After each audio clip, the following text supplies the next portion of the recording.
Picture this, a late night Crumbl cookie run, the box of cookies sitting in front of you, but one is never enough.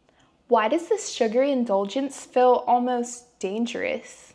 Today, we're diving into why Crumbl cookies aren't just a sweet treat and why they're a marketing phenomenon. An addiction waiting to happen and a perfect example of overconsumption in the modern food industry.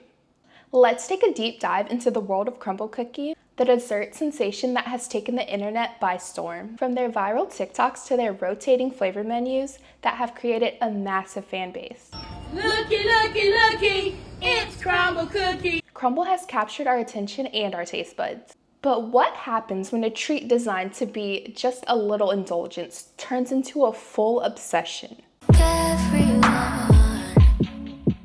In this video, we're exploring the science of sweet cravings, the psychology between limited edition flavors, and how Crumbl is redefining what it means to indulge. And maybe even overconsume. Grab your favorite flavor and let's unpack the sweet truth behind Crumbl's cookie craze. Crumbl Cookie, a name that has become synonymous with viral must-try desserts. From TikTok showing the colorful oversized cookie desserts to Instagram-worthy snapshots of the rotating menu, flavor has created an entire social media phenomenon around sugar and dough.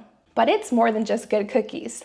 The brand has managed to tap into something deeper, our desire for novelty, our craving for what's new, and most importantly, the addictive nature of limited edition offerings. Let's break down why Crumbl's marketing works so well. At the heart of Crumbl's appeal is a strategy that plays directly into the modern consumer's psychology. Scarcity. This not only stokes the fire of consumer desire, but also prompts immediate action to secure their own peace. When flavors change every week, the urge to try them all becomes almost irresistible. It's about the fear of missing out. And in the world of social media influencers, FOMO, fear of missing out, reigns supreme. Crumbl capitalizes on that feeling by offering limited edition flavors that are gone before you know it. Scarcity principle to make their products all the more coveted. It's not just marketing, it's science. Research shows that sugar, fat, and carbs stimulate the brain's pleasure centers in the same way addictive substances do. Crumbl cookies are designed to be a perfect storm of all of these elements. But that's not the whole story. The concept of indulgence, of treating yourself with something sweet, is culturally ingrained. In a world that often feels stressful and uncertain, a cookie becomes more than just food. It's a reward. And when that reward is designed to be impossible to resist, it can quickly spiral into overconsumption. Eating 4,600 calorie box of 6 Crumbl cookies. I'm eating 10,000 calories of Crumbl cookies. But it's not just about the taste. It's the packaging, the brand identity, the very experience of eating a Crumbl cookie. Each moment feels like a small victory, a fleeting escape from the ordinary. And in a society that thrives on instant gratification, Crumbl delivers on every front. But with that comes a dark side of overconsumption. We shouldn't have had the Crumbl cookies. My stomach hurts so bad. God damn it, Crumbl cookies done got my ass. I'm shitting straight liquid. You've probably seen the Instagram post, a Crumbl box that starts out with just one cookie, but before you know it, you're walking out with a dozen. And let's face it, Crumbl's size isn't exactly small either.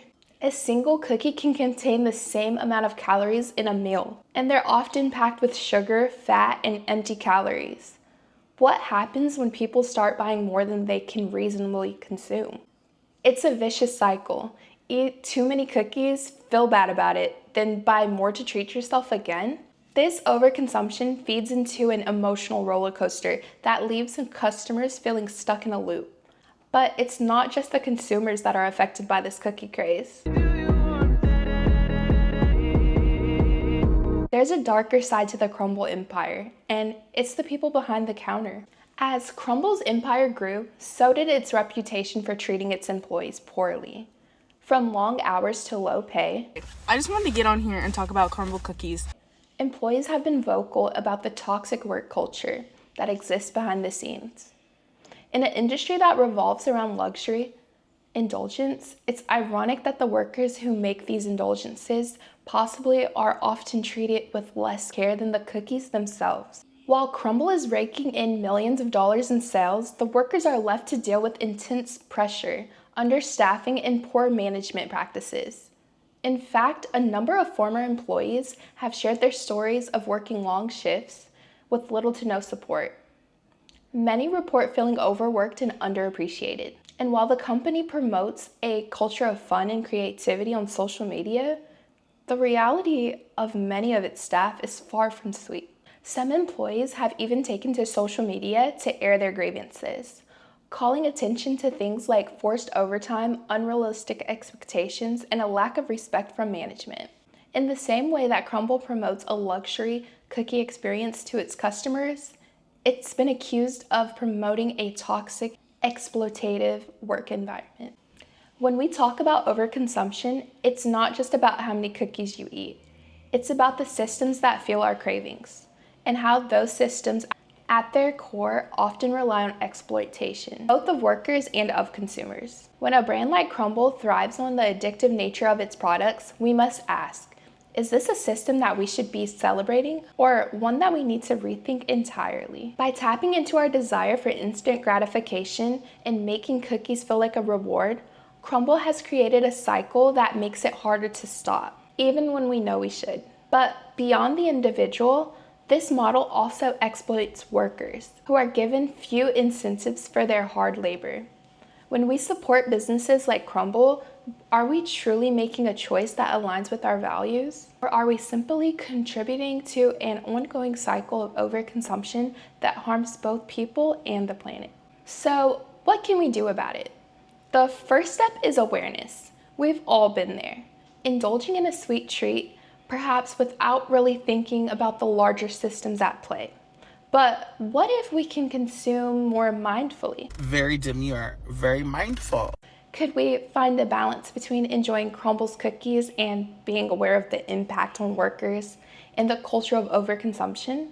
There are plenty of bakeries and small businesses out there that prioritize ethical treatment of their employees while also providing quality products. Supporting local businesses or even finding ways to enjoy treats in moderation might be a part of the solution. At the very least, we can all ask ourselves, when does indulging in something sweet cross the line from enjoyment to overconsumption? And are we okay with the price that comes with it? In the end, Crumbl cookies are more than just a sugar rush. They are a cultural symbol of indulgence, marketing brilliance, and a reminder of the complex systems that shape our consumer habits. The rise of Crumbl isn't just about cookies. It's about the addictive nature of overconsumption, both for the consumers and the workers that make the magic happen. So the next time you pick up a box of Crumbl, maybe ask yourself, who's really paying the price of this indulgence? Thank you guys so much for watching. I hope you enjoyed this video. Let me know what you guys think of Crumbl's overconsumption. And comment down below some topics that you think I should cover next. Thank you guys so much for watching. Bye!